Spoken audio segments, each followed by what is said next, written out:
அது உண்மைதானங்க. அது அவர் மட்டும் வைக்கலங்க, அவருடைய கூட்டணி கட்சியான அந்த கடன்ல வந்து அதிமுகவுக்கு பங்கே இல்லை அப்படின்னு நம்ம சொல்லிட முடியுமா? அவர்கள் சொல்றது புதுசாக ஒரு 5 லட்சம் கோடி தானே சொல்றாங்க.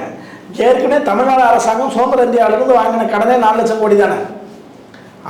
அப்ப அந்த 4 லட்சம் கோடி என்பது வேறு, இந்த 4 ஆண்டில் வாங்கிய 4 லட்சம் கோடி என்பது வேறு. ரெண்டுக்குமான வித்தியாசம் இருக்கு.